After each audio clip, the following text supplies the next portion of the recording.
ayı tamamilə yaşam instinktlərindən məhrum bir şəkildə sadəcə olduqca depressiv, olduqca stresli bir vəziyyət içərisində. Xızda yerləşən Altıağac Cənnət Bağı istirahət mərkəzi ilə bağlı şikayət edən bəzi ziyarətçilər iddia edirlər ki, heyvanların saxlanma şəraiti onlar üçün əsl cəhənnəmdir. Elə onlardan biri də məsələnin izinə düşən Bakı sakini Aygül Qurbanovadır. O, heyvanların saxlanma şəraitinin onların təbiətlərinə uyğun olmadığını düşünür.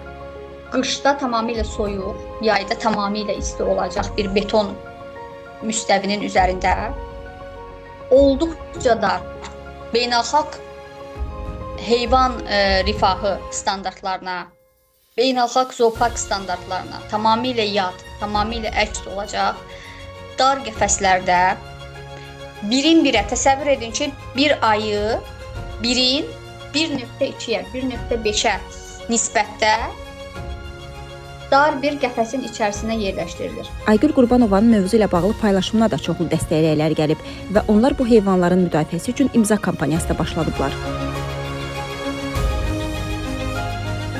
Azərbaycan Avropa Şurasının üzvü kimi ev heyvanlarının müdafiəsi haqqında Avropa Konvensiyasına qoşulsa da, heyvanlara qarşı zorakılıq və ya pis rəftar halları yalnız yerli qanunvericiliklə tənzimlənir. Belə ki, İnzibati Xətalar Məcəlləsinin 273 və 74-cü maddələri heyvanlar aləmi obyektlərindən istifadə, eləcə də heyvanlarla rəhimsiz rəftara görə hüquqi məsuliyyət nəzərdə tutur. Hüquqşünas Səməd Rəhimli deyir ki, belə hallarda zooparkların məsul şəxslərini 500 manatdan 2000 manata kimi, hüquqi şəxsləri isə 5-7 min manata kimi cərimələr gözləyir. İki təməl tənzimləmə var.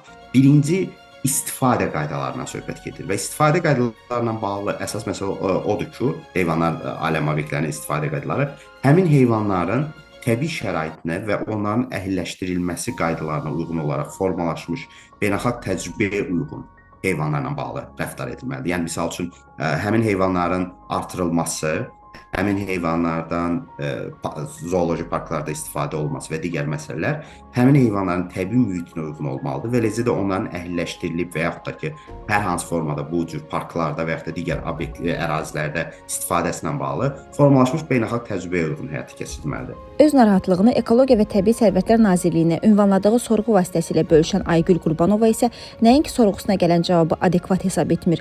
O, eyni zamanda nazirlik işçisinin ona zəng edərək zooparka baş çəkmək dəvətini də qeyri-peşəkarlıq kimi dəyərləndirir. Sonra mənə zəng gəldi. Həmin işçi mənə bildirdi ki, mən sizinlə əlaqə saxlamışdım 1 saat əvvəl ki, siz də mənimlə birlikdə gedəsiz hansı sözü gedən yerə və öz gözlərinizlə şahid olasınız ki, orada nələr baş verir və mən reydə apararkən siz də yəni şahid olasınız. Düzünə qalsa bu mənə çox absurd gəldi və mənə çox qəribə gəldi ki, belə bir prosedur mu var ümumiyyətlə ki, şikayətçinin yəni kimliyi ortalığa çıxır. Düzdür, mən gizlətməmişdim nazirlikdən kimliyimi, bütün şəxsi məlumatlarımı vermişdim, amma araşdırılmanın bu şəkildə getməyi mənə çox absurd gəldi. Mən axı nə üçün hansısa bir işçi ilə durub getməliyəm, o qədər yəni qarşıma aldığım böyük bir yəni otelin rəhbərliyi ilə üz-üzə getməliyəm. Soruşdum, dedim ki, necədir orada vəziyyət? Siz dedim şəxsi öz qənaətinizi mənimlə bölüşün görüm. Siz orada nə qənaətə gəldiniz? Necədir orada vəziyyət? Mənə olduqca laqeyd, olduqca etinasız bir səs tonuyla. Nə var ki burada? Hər şey qaydasındadır da. Nə var ki burada güya ki?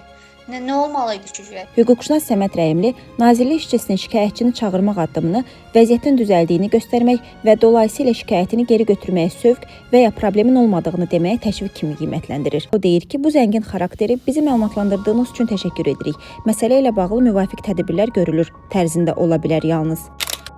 Sözü gedən zooparkda saxlanılan heyvanlar arasında Azərbaycanın Qırmızı kitabına daxil edilmiş növlər də var. Onlardan biri olan qonur ayı, ölkə faunasının son nəşr olunan Qırmızı kitabında artıq nəsli kəsilmə təhlükəsi altında olan əsas növlər siyahısında yer almasa da, çağıray siyahıya daxil edilib. Bu status növün vəziyyətinin monitorinqinin və mühafizə tədbirlərinin davam etdirilməsinin zəruri olduğunu göstərir. Toplum TV məsələ ilə bağlı Ekologiya və Təbii Sərvətlər Nazirliyinə sorğu ünvanlasa da, cavab almaq mümkün olmayıb. İstirahət mərkəzindən də Toplum TV-yə bildirilib ki, iddialarla bağlı vətəndaş Aygül Qurbanova heyvanların saxlanma, qidalanma və qulluq şəraiti ilə yerində tanış olması üçün mərkəzi dəvət edilib. Mərkəzin məlumatına görə səsləndirilən iddialardan sonra müvafiq dövlət qurumları tərəfindən yoxlama aparılıb və yoxlama nəticəsində hər hansı qanun pozuntusu aşkarlanmayıb.